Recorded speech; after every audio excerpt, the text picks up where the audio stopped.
मैं यहाँ पे दावत देना चाहूँगी CEO UPDL जनाब मोहम्मद अब्दुल्ला साहब को। तो मेरी तरफ से सबको अस्सलाम वालेकुम। जो रूडन है, अब इसको मैं रूडन इनक्लेव से जो बड़ा प्रोजेक्ट है से रूडन सिटी है। आप you can say that it's a city.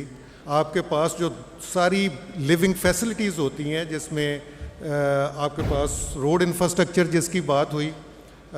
इसी तरह से आपके पास एजुकेशन और हेल्थ इंफ्रास्ट्रक्चर, इंटरटेनमेंट इंफ्रास्ट्रक्चर और सोशल इंफ्रास्ट्रक्चर, वो सारी चीज़ों को सामने रखते हुए हमने इसको प्लान किया है। थोड़ा सा मास्टर प्लान के एंगल से मैं बात करता चलूँ तो इसमें आपके पास सबसे पहले रोड इंफ्रास्ट्रक्चर में आपके पास प्राइमरी रोड जो हैं वो 280 और 250 फुट की हैं। ये मेरा ख्याल है कि इस्लामाबाद और पिंडी में पहला प्रोजेक्ट है जिसमें 280 फुट की एवेन्यूज़ आ रही हैं, और एक नहीं तीन रोड्स हैं जो 280 फुट की हैं, फिर 250 फुट की। इसके बाद स्कैंडी रोड्स हैं जो हमारी 120, 100 और 80 फुट के दरमियान है, और इसके बाद फिर हमारे पास स्ट्रीट्स हैं जो 60 फुट, 50 फुट, 40 फुट और 30 फुट के अंदर आ रही हैं एक्सेसिबिलिटीज़ की। लैंडस्केप के ऊपर भी बहुत पार्टिकुलरली अहमियत के साथ प्लानिंग हो रही है कि इसके अंदर जो हम इंफ्रास्ट्रक्चर को प्लान कर रहे हैं तो पहले विजुअलाइज कर रहे हैं कि इस एक्टिविटीज़ ने कैसे कल को एग्जीक्यूट होना है और फिर कैसे यूटिलाइज होना है। कंज्यूमर को सामने रख के उसकी प्लानिंग हुई है, और उसमें ये मैं आपको बताऊं कि हमारा कोई स्कूल 2 एकड़ से छोटा नहीं होगा, ये मिनिमम स्टैंडर्ड्स है। इसी तरह से आपके पास जो ओपन स्पेसेस का है कि नेबरहुड लेवल के ऊपर, फिर सेक्टर लेवल के ऊपर और फिर सिटी स्केल के ऊपर, तो ये सारी एक ऐसी इंटीग्रेशन के अंदर प्लानिंग होगी और ऐसी हिरार्की के अंदर होंगी कि ये सारे एक दूसरे को सप्लीमेंट और कम्प्लीमेंट कर रहे होंगे। अब मैं इसकी डेवलपमेंट्स के ऊपर बात करूँ तो डेवलपमेंट्स में अभी जो हमने काम शुरू किया है, एक डिपार्टमेंट है जिससे रिलेटेड सारी activities, that's a state management, जिसमें आपके टाइटल्स और रिकॉर्ड की सारी हैंडलिंग और वो ट्रांसफ़र, टाइटल्स का चेंज, वो सारा। सेकंड आपके पास मेंटेनेंस सर्विसेज है, जिसमें जितनी सर्विसेज आपकी प्लान होती हैं, जिसमें रोड इंफ्रास्ट्रक्चर है, सीवरेज इंफ्रास्ट्रक्चर है, वाटर सप्लाई का इंफ्रास्ट्रक्चर है, ड्रेनेज का इंफ्रास्ट्रक्चर है, और उसके बाद उनकी डिस्पोजल के इंफ्रास्ट्रक्चर है, उन सब की मेंटेनेंस की बात होती है। देन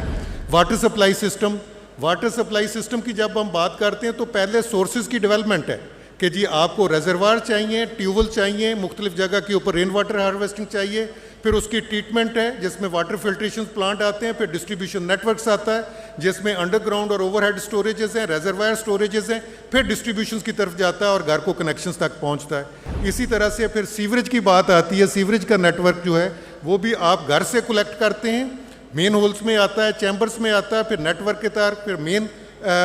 जिससे कह लें ट्रंक सीवर की तरफ जाता है और अल्टीमेटली सीवरेज ट्रीटमेंट प्लांट पे पहुंचता है। और जब सीवरेज ट्रीटमेंट प्लांट पे पहुंचता है तो वहाँ पे उसकी ट्रीटमेंट होने के बाद जो उसका पानी है वो प्लान्ड है कि फॉर दी हार्टिकल्चर है, इरिगेशन पर्पज़ के लिए यूटिलाइज होगा, और जो उसकी स्लज है वो एज ए ऑर्गेनिक मनोवर वो भी हार्टिकल्चर के लिए यूज़ होती है। तो इन सारी चीज़ों को सामने रख, फिर देन सॉलिड वेस्ट मैनेजमेंट, मुख्तलिफ लोकेशंस के ऊपर अलांग दी रोड किस किस जगह के ऊपर कलेक्शन पॉइंट्स होंगे, किस तरह से घर से कलेक्ट होगा। मेरी कोशिश होगी कि जो इंटरनेशनल स्टैंडर्ड्स है हम वही यहाँ पे लेके आएँ, ऑन दी सोर्स इसकी सेग्रीगेशंस हो, और जब ये डिस्पोजल पॉइंट पे जाए तो इसकी यूटिलिटी जो है वो जो दुनिया कर रही है। तो environment friendly solid waste management systems हर स्कूल के साथ, यहाँ पे स्कूल है उसके साथ एक बड़ा पार्क दे दिया हुआ है। तो बड़े पार्क जो हैं, और ये भी आप सुन के हैरान होंगे कि जो हमारा सेंट्रल पार्क है वो 800 से 1000 कनाल के दरमियान सेंट्रल पार्क होगा। हम तकरीबन कोई 15% of the total area convert कर रहे हैं फ्यूचर में high rises development, that's apartment developments. Energy sector जो है उसको 2 हिस्सों में तकसीम करते हैं, गैस है और इलेक्ट्रिसिटी है। तो इलेक्ट्रिसिटी में आपके पास ग्रिड स्टेशंस और डिस्ट्रीब्यूशन नेटवर्क्स और फिर कनेक्शंस, और उसमें अल्टरनेट एनर्जी। हमारी कोशिश ये होगी कि जितनी हमारी स्ट्रीट लाइट्स हैं, हमारी सिग्नल्स हैं, हमारे पास पार्किंग है, सिक्योरिटी लाइट्स हैं, ये सारी की सारी अल्टरनेट एनर्जी पे हों, सो दैट कि हमारे ग्रिड्स के ऊपर प्रेशर कम हो और सोसाइटी के ऑपरेशनल एक्सपेंसेस रिड्यूस हों।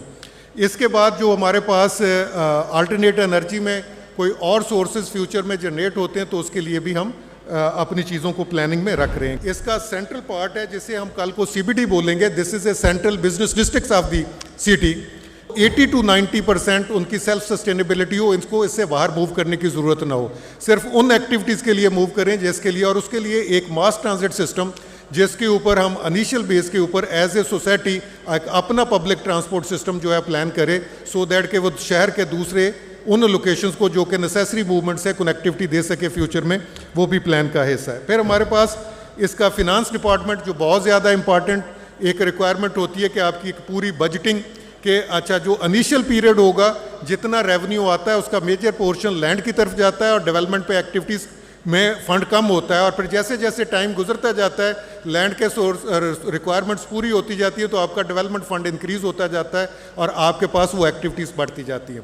डिज़ाइन डिपार्टमेंट जो इन हाउस डिज़ाइन डिपार्टमेंट एक रिक्वायर्ड होता है फ्यूचर में, जो कस्टोडियन होता है आपके प्रोजेक्ट्स का, जो सारा रिकॉर्ड मेंटेन करता है जिसमें town planning, architecture, structure, electrical, mechanical, infrastructure, water supply, sanitation services, parking and traffic planning and management, जो कम्युनिकेशन का नेटवर्क है इंटरनेट का, ये आज बहुत ऑप्टिकल फाइबर वो हर घर तक पहुँचाने की उसकी प्लानिंग हम कर रहे हैं। फिर सिक्योरिटी एंड इन्फोर्समेंट एक और बहुत बड़ा इशू आ चुका है कि जिस इन्वायरमेंट में आप रह रहे हों आप वहाँ पे सिक्योर फील करें, उसका सिक्योरिटी